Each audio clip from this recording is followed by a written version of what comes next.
एक छोटा सा गांव था पहाड़ियों के बीचों बीच, जहां कई सालों से एक पुरानी हवेली बंद पड़ी थी। गांव वाले इस हवेली के पास जाने से भी डरते थे, क्योंकि उनका मानना था कि वहां बुरी आत्माओं का साया है। किस्सा तब शुरू हुआ जब गांव में एक नई शादी हुई। दुल्हन, जो बहुत सुंदर और चंचल थी, अपने पति के साथ गांव आई। उसे गांव की इन कहानियों पर विश्वास नहीं था। एक रात गांव वालों के मना करने के बावजूद वो हवेली के पास पहुंच गई। वहां उसे एक अजीब सी ठंडक महसूस हुई और एक अनजानी ताकत ने उसे अंदर जाने के लिए मजबूर किया। कहते हैं जैसे ही उसने हवेली में कदम रखा, एक पुरानी प्रेत आत्मा जो सालों से भटक रही थी उसके शरीर में प्रवेश कर गई। अगले दिन से दुल्हन का व्यवहार एकदम बदल गया। वो अब हंसती नहीं थी, हमेशा डरी रहती थी और अजीब अजीब बातें करती थी। रात को उठकर वो हवेली की तरफ जाने लगती, जैसे कोई उसे बुला रहा हो। गांव वालों ने तांत्रिकों और ओझाओं को बुलाया, पर किसी को भी उसकी हालत सुधारने में कामयाबी नहीं मिली। प्रेत आत्मा इतनी शक्तिशाली थी कि वो हर कोशिश को नाकाम कर देती। कहानी में मोड़ तब आया जब गांव में एक बुजुर्ग महिला आई, जिसने पुरानी कहानियों का रहस्य सुलझाया। उसने बताया कि उस हवेली में जिस प्रेत आत्मा का साया है, वो एक ऐसी दुल्हन की आत्मा है जिसकी शादी के दिन ही हत्या कर दी गई थी। वो अब हर दुल्हन को अपना शिकार बनाना चाहती है। बुजुर्ग महिला ने एक खास पूजा और अनुष्ठान का तरीका बताया, जिससे प्रेत आत्मा को शांति मिल सकती थी। गांव वालों ने मिलकर ये पूजा की। हवेली के अंदर एक बार फिर मंत्रों का उच्चारण गूंजा।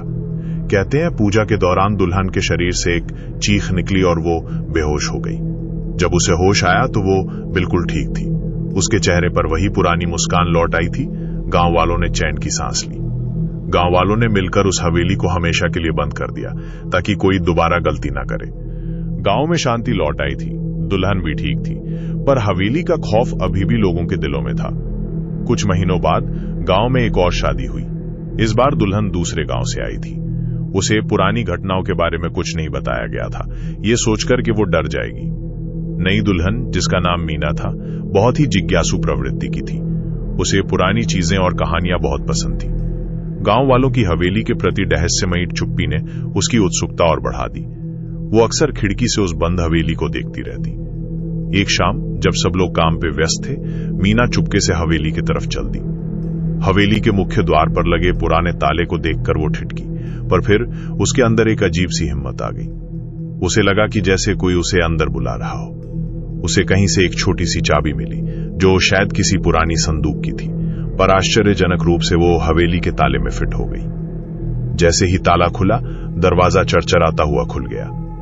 अंदर घोर अंधेरा था और धूल की मोटी परत। मीना थोड़ी डरी, पर उसकी उत्सुकता ने उसे आगे बढ़ाया। वो जैसे जैसे हवेली के अंदर गई, उसे अजीब सी आवाजें सुनाई देने लगी, जैसे कोई फुसफुसा रहा हो या कोई रो रहा हो, पर उसे कोई मिला नहीं। हवेली के एक बड़े कमरे में उसे एक बड़ा कांच का आईना मिला। धूल हटाने के बाद जैसे ही उसने आईने में देखा, उसे अपना प्रतिबिंब डरावना दिखने लगा। उसकी आंखें लाल हो गई थी और चेहरा विकृत। मीना चीखना चाहती थी, पर उसकी आवाज नहीं निकली। उसे लगा कि कोई उसे जकड़ रहा है। आईने के अंदर से एक हाथ निकला और उसे अंदर खींचने लगा। उसी समय गांव में अचानक मौसम बदल गया। तेज हवाएं चलने लगी और बिजलियां कड़कने लगी। गांव वालों को अनहोनी का अंदेशा हुआ। उन्हें मीना के गायब होने का पता चला तो वे तुरंत हवेली की तरफ दौड़े। हवेली का दरवाजा खुला था। अंदर जाने पर उन्होंने देखा कि मीना आईने के सामने खड़ी है और अजीब बातें कर रही है। उसकी आवाज बदली हुई थी, जैसे कोई और बोल रहा हो। बुजुर्ग महिला जिसने पहले पूजा करवाई थी, समझ गई कि प्रेत आत्मा फिर से जाग उठी है। उसने तुरंत पूजा का सामान इकट्ठा करने को कहा। इस बार प्रेत आत्मा और भी शक्तिशाली थी। वो तांत्रिकों और गांव वालों को पीछे ढकेल रही थी। हवेली के अंदर सामान टूटने की और डरावनी चीखें गूंजने लगी। बुजुर्ग महिला ने हिम्मत नहीं हारी। उसने पवित्र जल का छिड़काव किया और मंत्रों का जाप जारी रखा। आईने से धुआं निकलने लगा और प्रेतात्मा चिल्लाने लगी। अंततः एक तेज प्रकाश के साथ प्रेतात्मा आईने में वापस चली और मीना बेहोश होकर गिर पड़ी। गांव वालों ने उसे बाहर निकाला। इस बार उन्होंने हवेली के चारों तरफ एक सुरक्षा घेरा बनाने का फैसला किया। उन्होंने हवेली के चारों तरफ अभिमंत्रित धागे और कीलें गाड़ी, ताकि कोई बुरी शक्ति बाहर ना आ सके। मीना को गांव से दूर एक शांतिपूर्ण जगह पर रखा गया, जहां वो धीरे धीरे ठीक होने लगी। पर कहानी में एक और मोड़ आया। गांव के कुछ आवारा लड़के, जो इन बातों पर विश्वास नहीं करते थे, एक रात हवेली के अंदर घुसने की कोशिश करने लगे। जैसे ही उन्होंने सुरक्षा घेरे को तोड़ने का प्रयास किया, उनके साथ अजीब चीजें होने लगी। किसी को दिखाई देना बंद हो गया तो कोई बिना वजह चिल्लाने लगा। उन्हें भागकर वहां से निकलना पड़ा। इस घटना ने गांव वालों के डर को और पुख्ता कर दिया। इधर मीना, जो अब धीरे धीरे ठीक हो रही थी, उसे अभी भी कभी कभी हवेली के सपने आते। सपनों में वो प्रेत आत्मा उससे बात करती, अपनी अधूरी कहानी बताती। मीना को एहसास हुआ कि प्रेत आत्मा सिर्फ डरावनी नहीं है, बल्कि वो बहुत दुखी भी है। ठीक होने के बाद मीना ने फैसला किया कि वो उस आत्मा को हुक्ति दिलाकर रहेगी। उसने बुजुर्ग महिला की मदद से और पुरानी कहानियों का सहारा लेकर एक खास पूजा का विधान तैयार किया। इस पूजा का उद्देश्य प्रेत आत्मा के अधूरे कामों को पूरा करना और उसके मन की शांति के लिए प्रार्थना करना था। गांव वालों ने मीना पर विश्वास किया और एक बार फिर पूजा का आयोजन हुआ। इस बार का माहौल पहले से अलग था। डर की जगह करुणा का भाव था। मीना ने पूरी श्रद्धा और भक्ति के साथ पूजा की। जैसे ही उसने अंतिम प्रार्थना की, हवेली के अंदर से एक दिव्य प्रकाश फूट पड़ा। प्रेत आत्मा मीना के सामने प्रकट हुई। उसके चेहरे पर अब भयानक गुस्सा नहीं था, बल्कि शांति। उसने मीना को धन्यवाद दिया और हमेशा के लिए विदा ली। सफेद रोशनी में बदलते हुए वो हवा में विलीन हो गई। उस दिन से हवेली सचमुच शांत हो गई। गांव में हमेशा की ये शांति लौट आई। मीना गांव वालों के लिए एक मिसाल बन गई। उसने साबित कर दिया कि करुणा और समझदारी से बड़ी समस्याओं को सुलझाया जा सकता है। हवेली को अब डर की जगह उम्मीद का प्रतीक माना जाने लगा। गांव वालों ने मिलकर उसे एक कम्युनिटी सेंटर बना दिया, जहां बच्चे खेलते, बड़े बैठते और पुरानी कहानियों सुनाई जाती। अब डर के बिना। समय बीतता गया। हवेली कम्युनिटी सेंटर बनकर लोगों की सेवा में लगी रही। मीना अब गांव की बुजुर्गों में गिनी जाती थी और उसकी कहानियां बच्चे बड़े चाव से सुनते। पर गांव के इतिहास में एक और अध्याय जुड़ना बाकी था।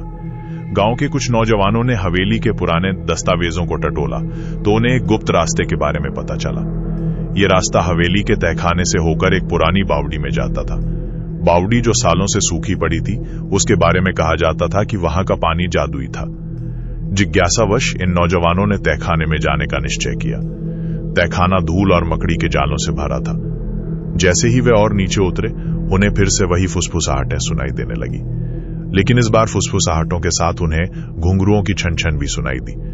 तहखाने में एक बंद कमरे में उन्होंने देखा कि एक पुरानी पालकी रखी है, जो किसी दुल्हन की लगती है। पालकी पर लगी धूल हटाने के बाद उन्हें एक छोटा सा बक्सा मिला। बक्से में कुछ पुराने गहने और एक पत्र था। पत्र में उस दुल्हन की कहानी लिखी थी जो हवेली में प्रेत आत्मा बन गई थी।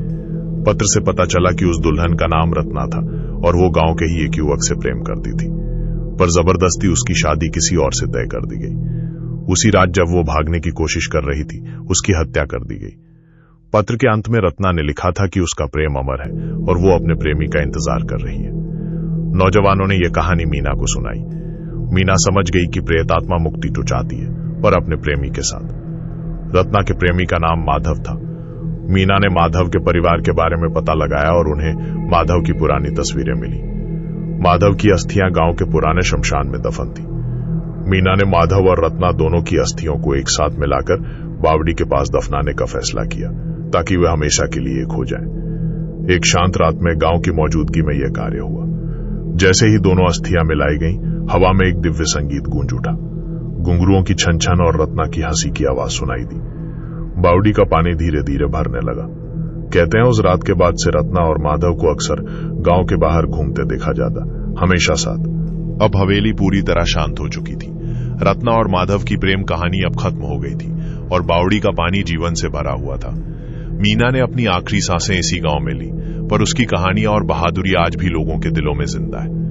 गांव वालों ने रत्ना और माधव की याद में एक छोटा सा स्मारक बनाया, जहां हर साल प्रेमी आकर मन्नतें मांगते। हवेली अब भूतों की नहीं बल्कि अमर प्रेम का प्रतीक मानी जाती। मैं हूं झोली वाला बाबा। अगर स्टोरी अच्छी लगी है तो चैनल को सब्सक्राइब और वीडियो को लाइक शेयर जरूर करें।